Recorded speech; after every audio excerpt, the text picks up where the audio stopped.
Hi everyone, welcome to a fresh new vlog and welcome back to my channel.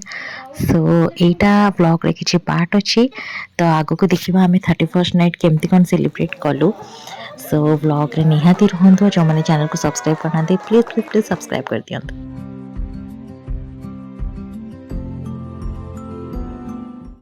Show ପାର୍ଟିର arrangement ଇଭିନିଂରେ ଆମେ କରିଥିଲୁ ତ ମୁଁ ready ହେଇକି ଆସିଗଲି ସମସ୍ତଙ୍କ ପାଖକୁ। ଏଠି ଆମେ କିଛି ସ୍ନାକ୍ସର ଆରେଞ୍ଜମେଣ୍ଟ କରିଥିଲୁ।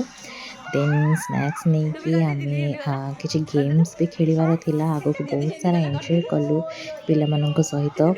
ସୋ ଯେହେତୁ ଗୋଟେ ଇୟର୍କୁ ଏଣ୍ଡ କରିକି ଆମେ ଆଉ ଗୋଟେ ନ୍ୟୁ ଇୟର୍କୁ ଏଣ୍ଟ୍ରି କରୁଛୁ ତ ସେଇଟାକୁ ବି ଖୁସିରେ ସେଲିବ୍ରେଟ୍ କରିବା କଥା। ତ ମୋତେ ବି ଇଚ୍ଛା ହେଲା ସମସ୍ତଙ୍କ ସହିତ ସେୟାର କରିବା ପାଇଁ। ସୋ ଏଇଟା ଗୋଟେ ଛୋଟ ବ୍ଲଗ୍ଟେ ମୁଁ କରିଥିଲି।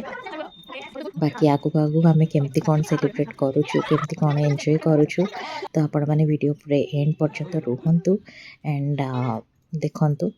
ତ ଏଇଟା ଥିଲା ଗେମ୍ର କିଛି ପାର୍ଟ ଯେଉଁଟାକି ପିଲାମାନେ ଆରେଞ୍ଜ କରିଥିଲେ ଏନ୍ଜୟ କରିବା ପାଇଁ। ଆମେ ବି ତାଙ୍କ ସହିତ ଟିକେ ଏନ୍ଜୟ କଲୁ।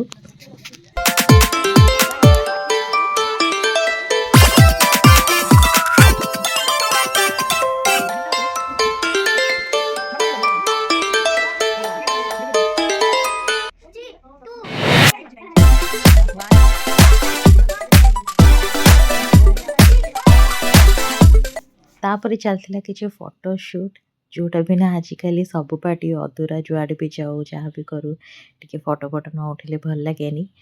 ସୋ ତାପରେ ପିଲାମାନେ ତାଙ୍କର ଏନ୍ଜୟ କଲେ ଡ୍ୟାନ୍ସ କରିକି। ସିଏ ତାର ରହିଗଲା।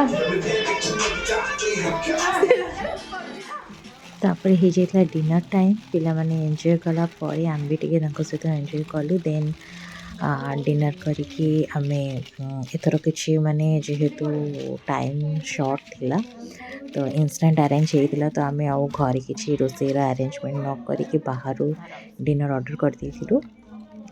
ସୋ ଏମିତି ସବୁ କରିକି ଟିକେ କେକ୍ କଟିଂ କରିକି ଆମର 2025କୁ ଗୁଡ୍ ବାଏ କଲୁ ୱିଥ୍ ହ୍ୟାପି ଏଣ୍ଡିଂ।